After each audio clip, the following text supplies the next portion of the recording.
오늘 우리에게 주시는 하나님 말씀은 에베소서 1장 7절부터 12절까지 말씀입니다. 신약성경 310면 에베소서 1장 7절부터 12절까지 말씀입니다. 이 계시의 말씀을 제가 받들어 읽어드릴 때 살아계신 하나님의 음성 들으실 수 있기를 바랍니다.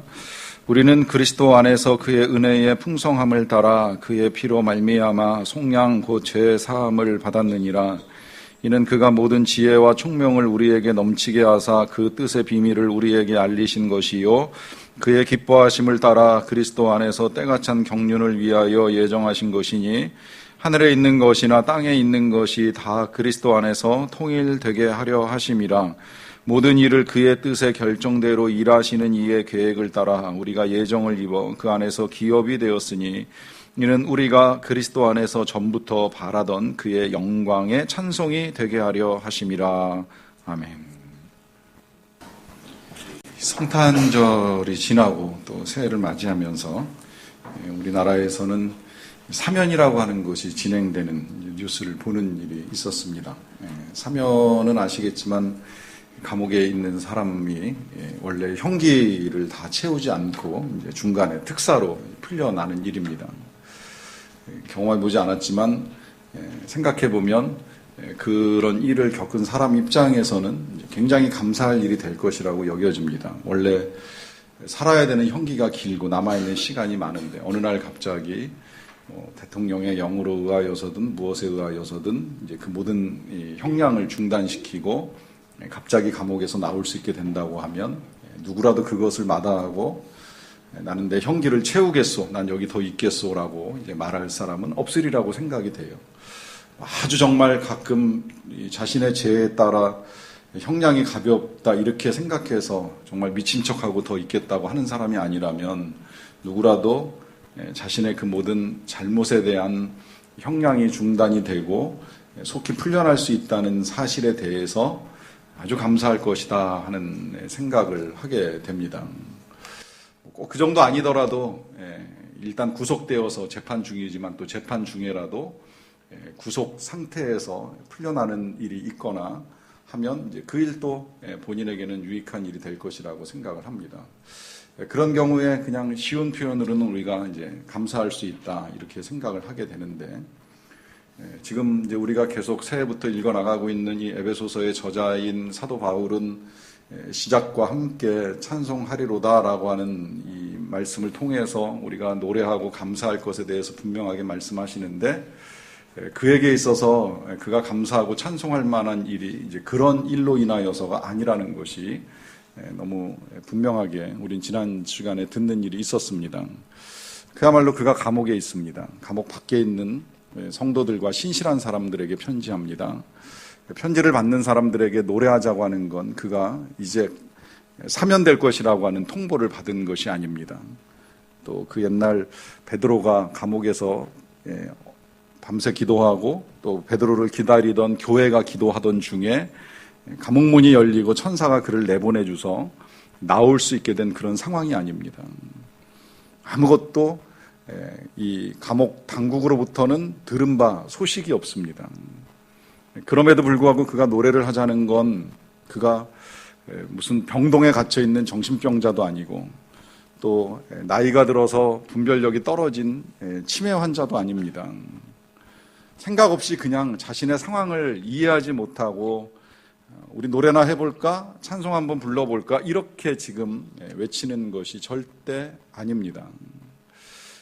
본인의 상황을 분명하게 알고 있고 또 이 편지를 받아드는 에베소 교회 성도들의 상황도 이해합니다. 그들이 얼마나 어려움에 처해 있는지, 얼마나 위험한지, 앞을 알 수 없는 그 어둠 속에 있는지를 모르는 것이 아님에도 불구하고 그는 찬송하자라고 하는 요청으로 편지를 시작하고 있습니다. 여기에는 이유가 있습니다. 이미 우리는 이제 그 한 가지 이유를 지난 시간에 들었습니다. 그것은 그 이유가 하나님께서 그리스도 안에서 하늘에 속한 모든 신령한 복을 우리에게 주시기 때문이다라고 하는 것이고 그 신령한 복은 우리가 창세전에 하나님께 택하신 바 되어서 하나님의 아들들, 하나님의 상속자가 되게 하셨다라고 하는 것 때문입니다. 이것이 찬송의 이유이고 이 우리가 하나님의 아들로 받아들여졌다는 사실에 대한 감격이 있으면 누구라도 또 어떤 상황에서도 다 찬송할 수 있다는 거예요. 자, 문제는 이제 이 감격입니다.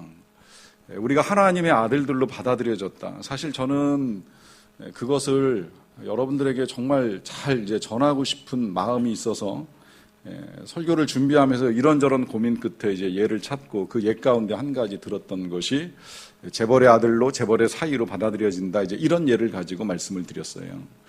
어떤 감격이 있으셨는지 모르겠어요. 우리가 실제로 재벌이 되어보지 않았고, 실제로 많은 돈을 우리 손에 만져보지 않고, 또 실제로 그런 신분이 안 되어봤으니까 이게 정말 감격으로 와 닿는지 안 닿는지에 대해서는 잘 모르겠지만, 그러다 보니까 전하는 입장에서의 답답함이 좀 남아 있습니다. 그런데 어떻게 보면 사도 바울 선생님께서도 그런 답답함이 있지 않으셨나라고 하는 생각이 들어요. 꼭 그렇게 전하고 싶은 거예요. 이게 굉장히 중요한 복음입니다. 우리가 하나님의 아들로 받아들여졌다라고 하는 이 말씀은 우리의 신분이 완전히 달라진 거예요. 이 땅에서 죄인인 인생이고 죽을 인생이고 사망 가운데 살아갈 인생인데 이 인생이 어느 날 하늘에 속해서 하늘에 받아들여져서 하나님의 아들로 영원한 생명을 가지고 하나님의 모든 것, 그 풍성하고 넉넉한 것을, 좋은 것들을, 온갖 귀한 것들을 마음껏 가질 수 있고 누릴 수 있는 존재가 되었다라고 하는 건 이건 기가 막힌 감격인데, 이 감격을 잊어버리고 지금 처해 있는 에베소 교회의 성도들이나 자신의 상황에 묶여가지고 이 감격을 잊어버리고 살아갈 수 있는 가능성이 있는 사람들을 보다 보니까 안타까움이 드는 거죠.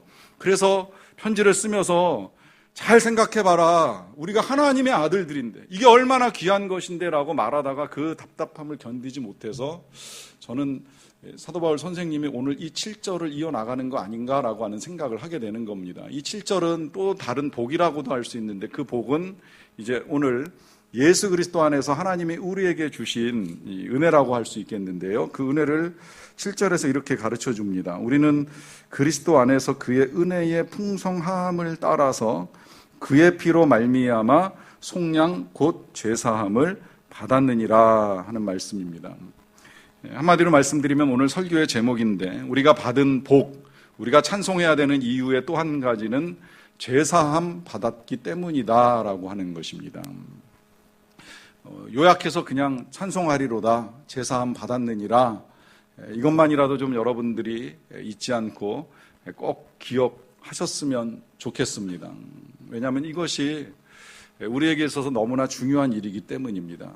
우리가 하나님의 아들로 받아들여진 것이 그냥 받아들여지는 것이 아니라 죄사함과 함께 받아들여지기 때문입니다. 지난 수요일에 수요 강해를 하면서 저는 성도님들하고 지금 우리 예수님께서 하나님 나라를 알려주시는 도구로 사용하신 이제 비유를 보는 일이 있습니다. 한 주 한 주 비유 말씀을 읽어나가면서 하나님의 나라가 어떤 것인지를 우리가 이해하는 과정들을 하고 있는데요. 지난주 수요일에 본 비유는 바리새인과 세리의 비유입니다. 이 비유는 언젠가 금요일에도 한번 본 적이 있는데 이제 수요일 날 한 번 더 봤어요. 수요일 날 봤지만 오늘 여기서 좀 요약해서 말씀을 드리고 싶은 생각이 있습니다. 그 이유는 이 비유가 되게 중요합니다. 중요한 이유는 이렇습니다. 그런 이야기 들어보신 적 있을 거예요. 우리가 천국 가면 세 가지 때문에 놀란다. 하나는 내가 천국에 있다는 사실이 놀랄 일이 되고, 또 하나는 천국에 올 것 같았는데 못 온 사람 보고 놀란다는 거예요. 그 사람은 여기 있어야 되는데 없다는 거죠. 또 반대의 경우가 있습니다. 못 올 것 같았는데 온 사람. 그런 사람 있잖아요. 우리 생각할 때 저 사람은 교회 다녀도 천국 못 올 것 같아 이렇게 생각되는 사람도 있잖아요. 그런데 그 사람이 천국에 있다. 저 사람은 못 올 줄 알았는데 왔다. 이제 이렇게 하는 일들이 우리를 놀라게 해줄 거라고 생각을 하는데요. 여러분, 그 일이 왜 놀라는 일이 되는지를 아십니까? 그 일이 놀라는 일이 되는 건 그 사람을 보는 우리의 눈이 잘못됐기 때문이에요. 잘못됐다는 건 하나님이 보시는 것과 다르게 보았기 때문이죠. 하나님이 보실 때에 올만한 사람이었는데 우리는 올 수 없는 사람이라고 생각을 한 거고요. 또 하나님이 보실 때 못 올만한 사람인데 우리는 올만한 사람이라고 생각한 겁니다. 이제 이걸 가르쳐 주시기 위해서 바리새인과 세리의 비유를 하신 거예요. 간단하게 말씀드리면 바리새인은 당시에 누가 생각해도, 본인이 생각하기에도 남이 생각하기에도 다 능히 하나님이 받으실 만한 의인이다, 이렇게 여겨진 사람입니다. 반대로 세리는 본인도 그렇게 생각하고 남들도 그렇게 생각할 때 죄인이에요. 절대 하나님이 받으실 수 없는 사람입니다. 이 두 사람이 함께 교회에 와서 기도를 드리는데 세리의 기도가 이렇습니다. 난 죄인입니다. 나를 불쌍히 여기소서. 짧게 기도했어요. 그런데 그 일에 대해서 예수님이 판결을 내려주셔요. 그가 의롭다. 정확하게 이제 의롭다 여김을 받았느니라, 이렇게 결론과 설명을 해 주셨습니다. 자, 이 일이 제가 생각할 때는 당시에 바리새인이 들으면 굉장히 충격을 받을 일이고 세리가 들으면 굉장히 감격할 일이에요. 바리새인 입장에서는 충격을 받을 수밖에 없죠. 어쩌면 그 충격 때문에 그 이후로 이제 이 바리새인들이 예수님 죽이기 위해서 온갖 노력을 기울일 수밖에 없는 거예요. 말도 안 되는 말씀을 하신 거잖아요. 내가 지금까지 살아온 삶, 바리새인의 고백을 그대로 가져오자면 나는 불의한 일도 토색한 일도 가늠한 일도 없거니와 저 세리와도 같지 아니하고, 더 나아가서 나는 일주일에 이틀씩 금식을 하고 매 11조를 드리는데, 이 11조를 드리는 것도 그냥 드리는 것이 아니라 소득의 모든 것, 심지어 뭐 박하와 근채와 회양, 양념, 찌꺼기까지라도 다 10분의 1을 정확하게 계산해서 하나님께 율법 따라 바치는 일을 하고 있는데, 그런 나는 불의하다 하시는 것까지도 이해를 하겠는데, 저 세리는 남의 것 토색해가지고 로마에 갖다 바치고 또 자기의 배를 불리고 자기의 재산을 늘리는 그 악한 일을 수년 동안 해왔는데 그가 의롭다 하시니 얼마나 큰 충격을 받았겠느냐라고 하는 거예요. 반대로 세리 입장에서 생각해보면 정말 감격스러운 거죠. 감옥 속에 들어가 있지는 않았지만 모든 사람들이 다 인정하는 죄인이었는데, 그래서 본인도 그렇게 생각을 했어요. 나는 죄인으로서리다. 나를 불쌍히 여기소서.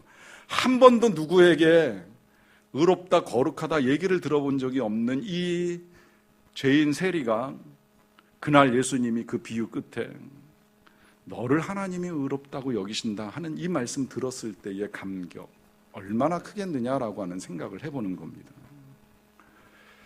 자, 이 두 사람이 다르게 평가와 판단을 받습니다. 그 평가를 받는 걸 딱 한 가지로 지금 결정지었습니다. 그것은 세리의 고백 때문입니다. 나는 죄인입니다. 나를 불쌍히 여겨주십시오. 이 한마디의 고백 때문에 이 세리가 예수님께 의롭다고 하는 말씀을 들었습니다.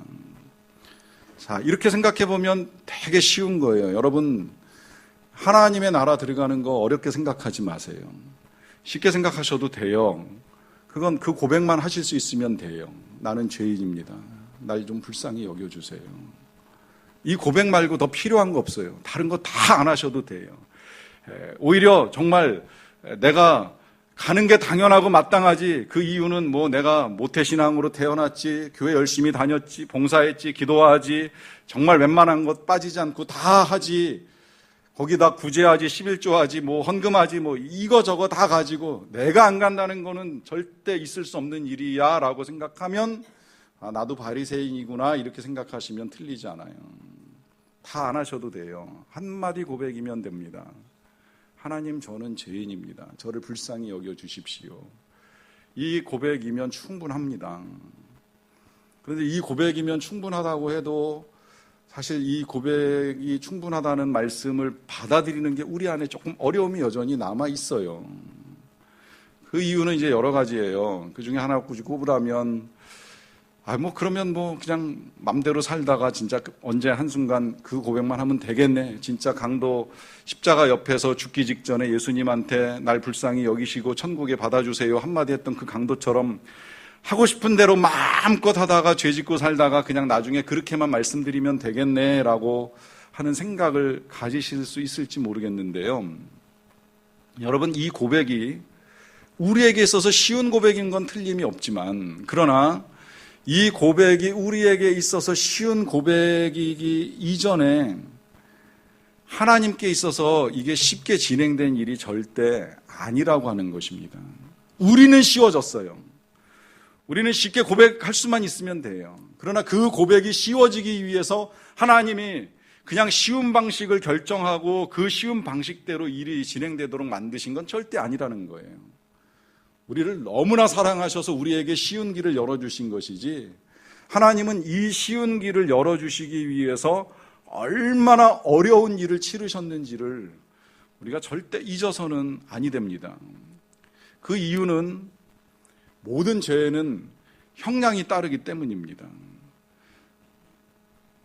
이 죄의 형량이 없으면 사회가 얼마나 엉망이 되는지, 제가 그간에 그 신문을 읽다가 화가 난 일이 하나가 있는데요. 제가 지금도 제일 이해할 수 없는 일 중에 한 가지가 이 음주운전 하는 사람들에 대한 형량이 가벼운 겁니다. 저는 음주를 반대하는 목사는 아닌데 음주운전은 강하게 반대합니다. 여러분 제발 술 마시면 핸들 잡지 마세요. 술 마시는 것까지야 제가 뭐라고 하지 않겠지만 술 마시고 핸들 잡는 건 정신 나간 사람이 칼 들고 있는 거랑 똑같은 거예요. 좀 시음하게 비유한다고 생각하실지 모르겠지만 그 정신 나간 사람이 칼 들고 있을 때 벌어질 일을 알고 계시죠? 음주운전자가 그렇습니다. 금주에도 본 신문 속에 음주운전자가 술 취한 상태에서 운전하다가 멀쩡하게 횡단보도에 서 있는 사람을 쳤어요. 자, 사람이 죽었습니다. 죽는 거로 끝나는 게 아니라 그 사람이 그 가정의 가장이에요. 이 한 사람 때문에 온 식구가 먹고 살던 단란한 가정인데 이 가정의 행복이 깨져버렸어요. 가정이 파탄나 버렸어요. 식구들이 어찌할지를 몰라요. 한 사람 술 취해가지고 핸들 붙잡은 그 일의 결과가 한 사람 죽인 걸로 끝나는 게 아니라 온 가족의 행복을 송두리째 앗아가고 그 가정의 고통은 앞으로 수년간 지속될 가능성이 굉장히 많아요. 자, 이 상황에서 법원의 첫 번째 판단이 불구속 기소 내지는 집행유예, 이렇게 되면 이제 여기서부터 제가 이제 화가 나기 시작을 하는 거예요. 한 가정은 완전히 깨지고 박살이 났는데 그 일을 만든 범법자는 아무 고통을 치르지 않고 있다는 사실이죠.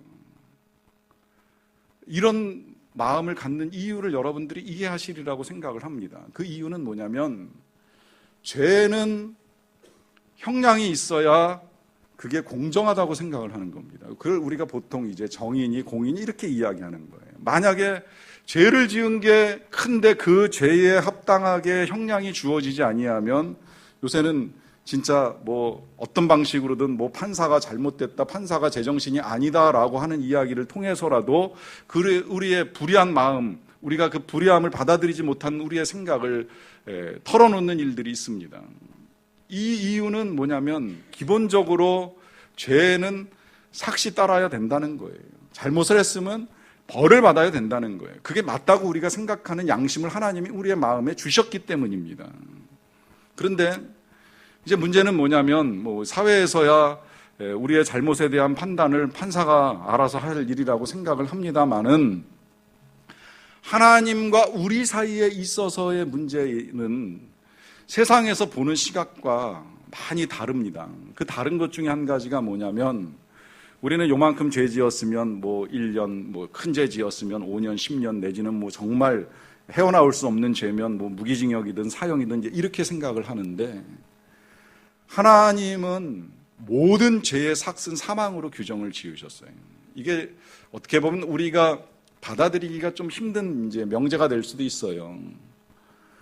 어떻게 큰 죄나 작은 죄나 구분 없이 다 사망이냐, 이제 이런 질문이 생깁니다. 그러다 보니까 제일 많이 하는 질문이 선악을 알게 하는 나무의 열매를 따먹은 그 죄의 삭시 사망이다, 이제 이렇게 규정을 해놓고 나서 보니까 그거 하나 먹었다고 사람들에게 사망을 주신다? 이거 너무 가혹한 거 아닌가? 이렇게 쉽게 생각을 해버립니다. 여러분, 그것이 가혹하다라고 하는 마음이 혹시 있으시다면 이렇게 바꿔서 좀 생각하시면 여러분들께 도움이 될 겁니다. 그만큼 하나님은 죄를 싫어하신다는 거예요. 그것이 크든 작든, 그 범죄가 크든 작든 하나님은 죄를 그렇게도 싫어하신다는 겁니다. 어떠한 죄라도 그게 그냥 나무 열매 하나 따먹은 죄일지라도 하나님을 거역하고 하나님의 뜻을 따르지 아니하는 그 어떤 것도 하나님이 받아들이실 수는 없다는 거예요. 그만큼 사실 죄의 문제는 굉장히 심각한 겁니다. 그리고 그 기준으로 보니 하나님께 받아들여질 수 있는 의인은 없는 겁니다. 한 사람도 없는 겁니다. 그래서 성경이 명확하게 밝혀주는 거예요. 의인은 없다, 한 사람도 없다. 행여 만약에 내가 그래도 나는 좀 남들과 다르게 살았는데 라고 하는 생각이 아직도 남아있다라고 하면 그 의인이 바리새인이 되는 거예요. 하나님 앞에 받아들여질 수 있는 의인은 원래는 한 명도 없는 겁니다. 그러면 이 의인 아닌 사람이 하나님께 받아들여지려면 그냥 되느냐? 아까 말씀드린 대로 죄는 그 죄에 따르는 형량이 필요한데 그 형량이 하나님이 규정해 놓으신 법으로는 사망인 거예요. 사망이 우리가 겪어야 될 형량입니다. 그러나 하나님은 사랑이시고 생명이시고 하나님은 우리를 긍휼히 여기시는 마음이 언제나 변함없으시기 때문에 우리가 그 죄에 따라 사망을 겪게 되면 살아남을 사람이 단 한 명도 없다는 걸 알고 계시니까 그 하나님이 취하신 방법이 그 아들을 우리에게 보내신 것입니다. 오늘 요 예배 끝나고 나서 식사하신 다음에 3부 1시 반에 이제 다시 이 자리에 오시면 귀한 공연을 보시는데 그 공연이 표면적으로는 예수님의 성탄을 보여주지만 실제 내용은 왜 예수님이 이 땅에 오셨는가를 정확하게 잘 담아서 보여주는 귀한 공연인데요. 그 예수님이 오신 이유는 그냥 성탄의 즐거움과 노래를 부르고 선물을 주고받도록 오신 건 아니라는 거예요. 물론 우리가 성탄의 감사함으로 그와 같은 일들을 할 수는 있겠지만 그러나 그 예수님이 오신 궁극적인 목적은 우리의 형량, 우리가 사망으로 치러야 될 우리의 죄에 대한 삭을 대신 치러주시기 위해서 오신 것이고 실제로 오신 그 예수님이 십자가의 죽으심을 통해서 그 형량을 우리 대신 감당하심으로 말미암아 우리가 용서함을 받은 거예요. 그러니 우리는 쉽게 내가 죄인입니다, 나를 긍휼히 여겨 주십시오라고 고백을 할 수 있지만 그러나 하나님의 용서는 쉽게 진행된 일이 아니라 우리를 대신해서 형벌을 받으신 예수님이 고통을 당하시는 그 일로 말미암아 진행된 일이라고 하는 것입니다. 이 과정을 정확하게 사도 바울이 이해하고 있다 보니까 그 이해를 가지고 지금 이 말씀을 하시는 거예요. 찬송하자. 하나님이 우리를 택하셨다.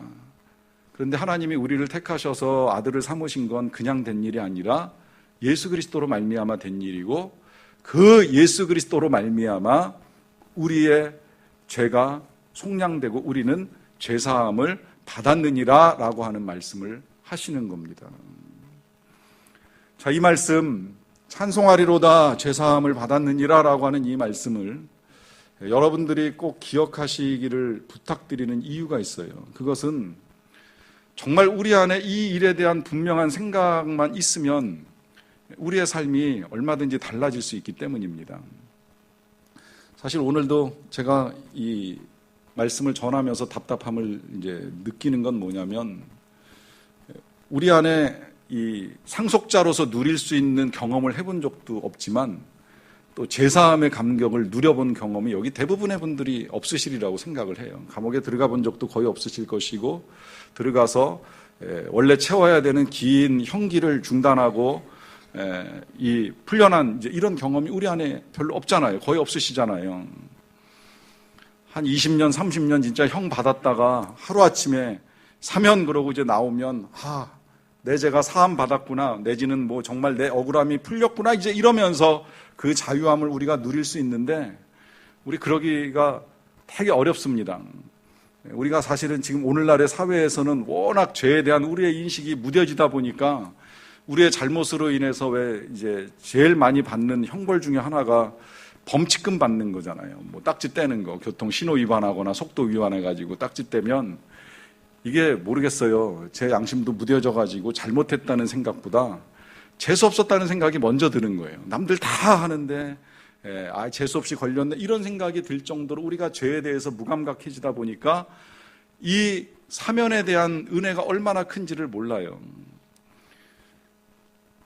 적어도 정말 그 도스토옙스키처럼 사형 선고 받고 총살 직전까지 갔다가 자기를 향하여 총을 드는 소리까지 들었다가 갑자기 황제의 명령에 따라서 사면이다, 총살형을 면한다라고 했을 때에 그 사면의 은혜를 경험하게 되면 그런 반응이 나올 것 같아요. 도스토옙스키가 실제로 이제 그런 일 겪으면서 풀려나서 그 사건이 나를 바꿨다 이제 이런 고백을 하고 말하기를 그 이후로 나는 한순간도 쉽게 살 수 없다는 걸 깨달았다 하는 말을 해요. 물론 그 일이 나중에 뭐 황제가 고의적으로 했다 하는 이제 여러 가지 학설은 있습니다만은 어찌되었건 도스토옙스키 입장에서는 특별한 경험인 거예요. 이제 내가 인생이 끝나는구나, 지금 죽는구나, 저 사람이 나를 향하여 총을 들었구나라고까지 생각을 했는데 바로 그 순간에 총이 거두어지고 눈을 가리고 있던 끈이 풀리고 그리고 자기가 사면되었다라고 하는 이야기를 들었을 때의 이 감격이 얼마나 그의 삶을 다르게 만들었겠습니까? 여러분, 우리가 그런 일을 직접 경험하지는 않았지만 오늘 사도 바울이 우리에게 알려주고 있는 이 사실, 속량곧 죄사함을 받았느니라 하는 이 사실은 바로 그 도스토옙스키 같이 우리가 알고 잊지 않고 살아가야 될 귀한 진리라고 하는 것입니다. 강조하자면 사실 오늘 원래 7절부터 12절까지 다 봐야 되는데 다 못 보더라도 저는 여러분들이 이 사실을 좀 잊지 않으셨으면 좋겠다는 마음으로 7절에 집중했습니다. 죄사함을 받았다는 이 사실이 우리에게 분명해야 됩니다. 분명한 것이 필요한 건 뭐냐면 여기서부터 모든 게 다 달라지는 거예요. 이게 분명하니까 찬송할 수 있는 거예요. 이게 분명하니까 감사할 수 있는 거예요. 이게 분명하니까 감옥에서도 노래가 나오는 거예요. 이게 분명하니까 지금 내 몸이 늙고 감옥에 갇혀서 죽을 지경인데도 견딜 수 있는 거예요. 이게 분명하니까 그 다음에 용서하지 못하고 사랑하지 못할 사람이 없는 거예요. 내가 죽을 인생이 하나님께 용서받았는데 누구를 용서하지 못하고 누구를 사랑하지 못할 것인가? 왜 용납하지 못하는가? 나도 하나님께 받아들여졌는데 나는 왜 용납할 수 없겠는가? 얼마든지 용서와 사랑과 화해와 회복이 가능하게 되는 겁니다. 더 나아가서 이 제사함의 감격이 귀한 것은 이 일로 말미암아 우리가 하나님의 사랑을 깨닫는 거예요. 이 일에 대한 분명한 이해가 없으면 우리가 하나님의 사랑을 이해하고 받아들이는 게 정말 어렵습니다. 여러분, 교회에 오시면 하나님이 사랑이시다라고 하는 말씀은 수없이 듣지만 정말 하나님이 나를 사랑하셔라고 하는 감격 많이 해보셨나요? 그 감격이 없는 이유 가운데 한 가지가 우리의 죄에 대한 인식이 없는 것이고 또 그 죄의 용서에 대한 감격이 떨어졌기 때문입니다. 여러분, 우리가 열심내고 의롭다고 생각을 하는 그 마음에는 하나님의 사랑을 깨달을 수 있는 지혜를 갖기가 굉장히 어려워요. 쉬운 예로 우리 예수님이 집 나간 아들 비유를 통해서 정확하게 말씀해 주셨잖아요. 둘째 아들 집 나갈 때 큰 아들 집에 있었습니다. 그 집에 있는 아들이 아버지를 위해서 열심히 많은 걸 했어요. 그리고 아들 돌아왔을 때에 그 동생 맞이하는 아버지의 모습을 보면서 이 큰아들이 아버지한테 따지는 내용이 있죠. 저 아들을 위해서는 잔치까지 해주시는데 나를 위해서는 아버지가 염소 한 마리 잡아주신 적이 없습니다라고 하는 이 말 속에 담긴 의미가 뭐예요? 아버지는 날 안 사랑하셔요? 이렇게 말하고 있는 거예요. 혹 사랑하신다고 하더라도 난 그 사랑을 모르겠어요, 이렇게 말해버리고 마는 겁니다. 반대로 아들 떠나갔던 그 아들 입장에서는 무슨 생각이 들겠어요? 사실 이 아들도 아버지의 사랑을 다 이해는 못했어요. 그러나 그가 돌아왔을 때에 자신을 대하는 그 아버지, 달려나와 맞이하시고 입 맞추고 옷 입히고 신발 신기고 잔치까지 벌려주시는 그 아버지를 통해서 그때서야 깨닫는 거죠. 난 죄인인데 이 아버지가 나를 받아주시네. 난 죄인이었는데 이 아버지가 나를 다시 아들로 맞이해 주시네. 나는 아버지를 위해서 한 것이 아무것도 없고 오히려 손해만 끼치고 돌아왔는데 이 아버지가 나를 위하여 잔치를 벌여주시네 할 때에 하나님의 사랑을 깨닫게 되는 것이지요. 우리가 죄인이기 때문에 하나님의 사랑을 이해합니다. 죄인이어야 하나님의 사랑을 알게 됩니다. 그리고 그 사랑을 우리가 깨닫게 되면 그때부터 우리의 삶이 달라집니다. 오늘 이 설교가 끝나고 나면 찬송가를 부르는데 우리가 부르는 찬송가 3절의 가사가 이렇습니다. 나 같은 죄인이 용서함 받아서 주 앞에 옳다함 얻음은 확실히 믿기는 어린 양 예수의 그 피로 속죄함 받았네. 언젠가 어느 목사님이 이 가사를 바꿔서 불렀던 것을 들었던 기억이 있습니다. 그분이 이렇게 부르셨잖아요. 나 같은 죽일 놈 목사가 되어서 주 앞에 옳다함 얻음은.